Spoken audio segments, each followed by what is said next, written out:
Hey everybody, it's Mr. Armstrong. This video is on atomic structure, the basics. Let's talk about atoms. Hey, check out that atom. It's a lithium atom. All right, atoms are very, very small.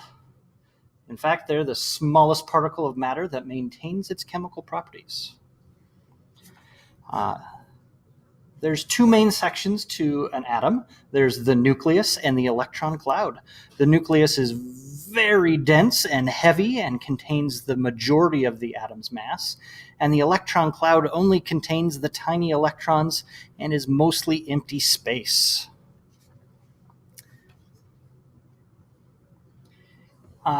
Inside that atom, there are three subatomic particles: the proton, the neutron, and the electron. There's a little diagram there on the right that you can check out.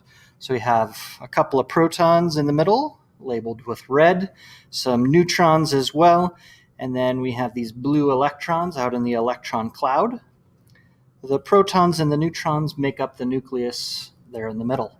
Of course, this diagram is not drawn to scale, but you get the idea. It's a model of an atom, and none of the models are perfect. This one is just convenient to draw. All right, let's take a look at something new. So let's find out some more information about protons, neutrons, and electrons. There you can see a little bit of information for each. The proton has a symbol of a P+.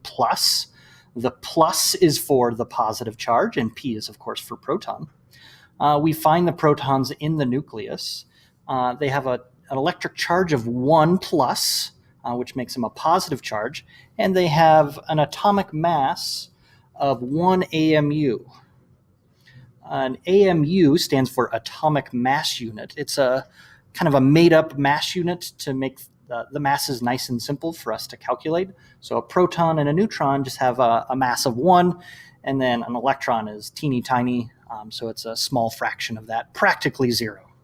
Okay, and then for protons, we also know that the number of protons is the same as the atomic number, which we'll talk about in just a little bit. We have our neutron, which is a symbol N, sometimes with a superscript 0. We also find neutrons in the nucleus. And another cool thing is protons and neutrons are called nucleons. Nucleons, because we can find them in the nucleus. Okay? The neutron has no charge, so it doesn't contribute any electrical charge. Mass is 1. And the way that we would find the number of neutrons is we take the mass number and subtract the number of protons. Electrons are the smallest. Symbol is an E with a minus. We find those in the electron cloud outside the nucleus. They have a -1 charge. Very small mass. It's practically 0. It's close to 1 over 1,840 atomic mass units, which for practical purposes for us is 0. And if our atom is neutral, the number of electrons will be equal to the number of protons. The electrons live in the electron cloud, and they occupy energy levels. And those energy levels can only hold certain amounts of energy.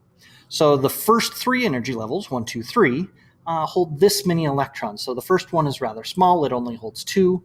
The second holds 8 additional electrons, and the third holds 18 additional electrons. There are more energy levels out there, and we'll eventually talk about them, but we're not going to worry about them for right now.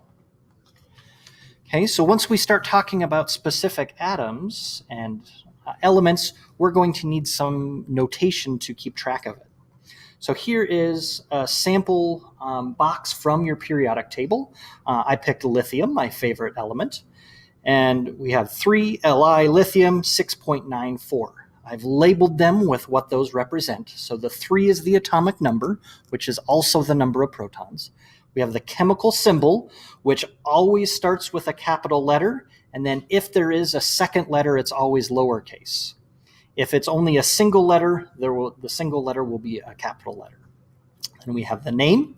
And then we have the atomic mass, most often written with a decimal, but not always. Okay.